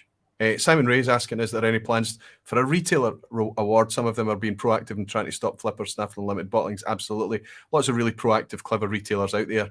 My reluctance to do a retailer award would be based on location, right? That's very, very specific to a place. There are very few global retailers, Simon. That's the only restriction I would have there. Anthony Dunn is saying, after the 24 channels listed anywhere. Absolutely, Anthony. Oswa.co.uk, Oswa.co.uk, Oswa, everything. That is the hub, as Ralphie talked about it, the fortress. That's where everything is. If you can't find the information on Oswa.co.uk, then you can click on a link on that website and you can message us directly. Jimmy Leg is saying, you seem concerned about what's wrong with this whole awards thing. This is the best online awards ever. It's only going to get better. That's right. But I think, Jimmy, if we focus, we feel like Ralphie's already committed, and I agree with him. We've got kind of 80% of it right. So if we focus on the 20% that still needs refined, it's going to get better each year. And I agree with your sentiment that it is only going to get better, my friend. Thank you. So many questions. Oh my goodness. 1-4-10. I love the passion coming across here. Thank you so much, Reb Mordecai. Good to see you, Reb. Don't mind samples as long as the reviewers are open and transparent about how they got them. Absolutely. It's not one size fits all, Reb. Some people don't have the depth of whiskey that Ralphie has, that Roy has. They really don't have that there. And in order for them to put out content week after week after week after week, sometimes more than one reviewer's topic, they're going to take the whiskey from anybody that's willing to share whiskey with them. Always judge in context, please. Cal Whiskey is saying, I couldn't agree more. I work in whiskey and I support Aquaviti on Patreon. I don't know who you are, but it would be wonderful to understand who you are. Thank you so much. Ralphie's made this point on occasion. We talk about being separate from the industry. The industry can't touch us. We can't stop anybody supporting us on Patreon. And incidentally, sometimes that ends up being people in the industry. But that we need to understand the intent. They're supporting us because they support what we do. They're not trying to influence what we do. It's hugely important and different. And Whiskey Wim Stuart is saying, cheers for that. Missed the chat. You're welcome, Stuart. I hope you're doing well, buddy. I hope you're doing well. Red Mordecai is saying, wow, the price freeze is an amazing achievement. Very well done. Reb, this is over small independent retailers like a Good Spirits Company in Glasgow, the Scottish Gantry, oh my goodness, Kinnaird Head up in Aberdeen. And it's big national shippers that ship outside of the UK as well, like Royal Mill Whiskies and Tyndrum.com, Tyndrum Whisky, sorry, the Green Welly stop. I mean, it is very good, but you quickly see the retailers who care. Instantly, you get that snapshot because they see it and they step up and say, wow. Falscraft is saying, good evening, tuned in when you brought in Ralphie. I think the question was their engagement beyond the price freeze from the industry. Good, I hope we've covered that, my friend. McAllen Fine and Rare Doc is in. For most German retailers, the prices listed on OSWA would mean a serious price increase. It's exactly the thing. We don't want them to price match, Doc. We don't want to suggest to anybody. Some of our retailers that are supporting us might be higher than others. Some will be lower than others.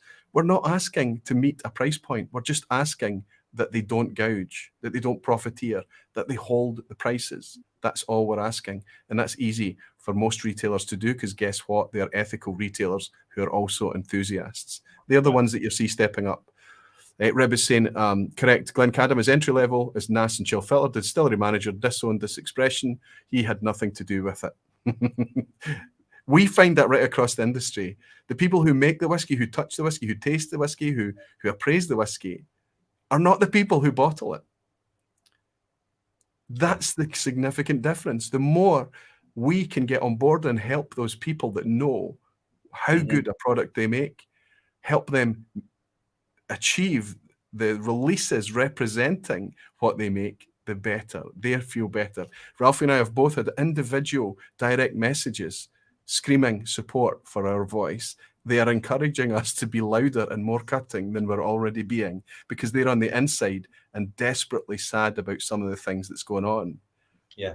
Graham Fraser is saying, if I could follow up on this. Yes, please. I know for a fact in a number of distilleries, their daily shift is a lot of hard graft, loading, rolling, stacking casks. Making distilleries hard work. It's hot work. And there's a lot of the people who work in making whiskey put themselves into it. And also the fact that distilleries are often in remote locations, which if it wasn't for the distilleries, they'd have high unemployment. And it would be very difficult for employees in distilleries to support their families in the way that they can do so because they're working in the industry, actually making the stuff to the best of their ability. And then for some remote decision maker elsewhere to undermine the quality of what they've put into their product by packaging it and presenting it on a high cost basis out into the market in far, far less than that product can be, it is demoralizing to them. We're aware of that. And this is one important function of the OSWAs, is to give a very clear opportunity for those who work in the industry to refer their senior decision makers, some of whom are in institutionalized ivory towers and frankly don't know one end of a good quality whiskey from the other. I know, controversial, but it's true. It's true. There are senior decision makers in the whiskey industry that don't actually drink much in the way of whiskey. They're not that interested. It's not their job. Their job is to just sell the stuff. Absolutely. So and I'm always quite surprised, and I have to check myself and understand it's not a condition of them getting at this job that they need to be passionate about whiskey like we are. So it's not fair to judge everyone on the same level. But as soon as you understand that that's why and that some of the decisions are made, I'll refer you back to a VPub called Nostalgia with Ian McMillan. One of the best VPubs ever. There is a man who was banging on the table to have his whiskies naturally presented, that the producers were betraying the product. When he got his way, suddenly everybody sat up and paid attention to Tobermory and Leitchik, Bunnahabhain and Deanston. But do you know why? And I'll tell you exactly why. Because the managers he needed to persuade probably didn't know much about whiskey at all, because they'd come from other industries and other business models. And therefore they were relying on his CV of experience and qualification and relying on his professional decision-making capabilities. And he was absolutely right. And he still is. But there's not enough people like him in the industry at this moment in time. There needs to be more. McAllen found a rare doc is saying, Aquaviti, so get your butt in the bothy somewhere in the Irish Sea, Roy. Listen, I tell you what I'll do. I'll rock up at Ralphie's bothy. I'll take a lateral flow. If it goes negative, then the two of us could maybe talk. Maybe his internet could hold up and we could broadcast from there. That would be fun. But I sense it's going to be a remote thing, my friend. I like the way you're thinking. Terrell actually is saying, right now here, I'm in the States, I cannot find Glencadam anywhere. There is one store that I know that has the 21 on the shelf, but nothing online. Taylor, I hope you're marching into that shop and saying, get me more of this Glencadam. As long as it's naturally presented Glencadam, you're not going to put a foot wrong. Albeit price, bear in mind price, understand the context of what we're talking about for what we can buy it for here in the UK. Don't pay over the odds, of course.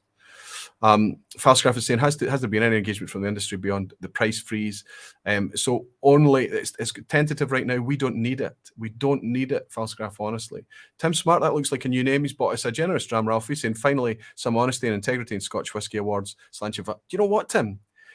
Scotch Whisky is full of honesty and integrity. Just look at our community, look at the people out there drinking it, enjoying it, sharing whiskey with each other, telling people, recommending whiskey based on honest, real, emotional experiences that they're having with good quality whiskey. The people out there that are creating the content and sharing it on YouTube and everything like that, doing it with honesty and integrity first, every time. Why? Because they're putting their face on camera. We don't get to proofread our content. We say it and we have to stand by it. So the only way to do it is to lead with integrity, because you're going to get caught out if you're telling fibs. We lead with integrity, and it's everywhere in whiskey. It's all over the place. And I think that that's what we need to focus on, encouraging more of that in order just to drown out all the cynicism and all the ulterior motives and agendas that exist elsewhere for other reasons. Whiskey is a very, very precious thing to all of us. Thanks for your donation, my friend. Thanks to you. And Cal Whiskies is saying, was Rassi considered? I was surprised. And what we need to remember is that was a very niche category, new whiskey distilleries. And Rassi was drowned out. It didn't make it in. That's the explosion that we've had recently in new whiskey. Meant that even when there were 6 nominations, Rassi never made it through. I don't think I'm telling tales out of school, Ralphie, when I say that Rassi almost got there. It was very, very close to making the 6, and it didn't quite make it. Ralphie and I, opinions aside, we cannot intervene. Whatever the 24 channels vote to the top, that's what gets to the top. Rassi will have its time. Without doubt, that is clear to me. Absolutely clear. Very interesting. Eric Waite, Whiskey contributing channel here, and Eric Waite, Ralphie. The Whiskey Friend is going live in 16 minutes for his 3-year anniversary. That, Eric Waite, I'm very, very aware of. I'm going to jump in and raise a wee glass with Alan a bit after we finish here. Congratulations to somebody who was a collector. He just collected whiskey. He was impassioned with whiskey, but he didn't understand everything that was behind the glass. When he started to open up the bottles, his world was blown apart, and he stopped collecting and he started enjoying and sharing. And now he's on YouTube doing that very thing. He's been doing it for 3 years.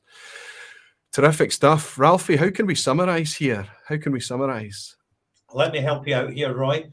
We summarize by giving a huge acknowledging thank you to our audience this evening, and all the audience who haven't made this evening but have participated in voting in the Oswas and telling their friends and their online community about the Oswas, because the Oswas is going to be successful and it's going to grow organically. And both you and I, Droy, are very proud of what we're building right now, in the knowledge that we're already getting that powerful endorsement from retailers. And quietly behind the scenes, although not much is being said, within the Scotch whisky industry, there are proactive, forward-looking, enlightened decision makers who totally get what this is about, and they're not looking to interfere, because they know the value of the Oswas is energized by the integrity and the quality of the online community who connect with quality spirits. Perfect. Superb. Perfect. Not bad. Not bad. Not bad. And finally, Graham Fraser is talking about, it's a good question, will there be any reward for public vote nominees that get large support? Ralphie and I don't have a certificate. We don't have an award or a prize for the People's Choice, but we will have your voices heard. So the ones that did not make it into the nominations, but the people were standing up and shouting loudly about, Ralphie and I have already committed to making sure that they get talked about in the same breath as the winners. Trust us on that. Yeah. Ralphie, let's raise a wee glass together and say thank you to everybody. If we talk about the participation and the amount of people that get involved, look, there's been over 300 people in tonight. This video is currently at 176 likes. That's huge, huge interaction right there. If you want to make it a wee bit higher, I would be very, very grateful for it. Leave a wee thumbs up. It's always very helpful. Ralphie, thank you for all your time that you've put into this. Thanks for all your positive words and support.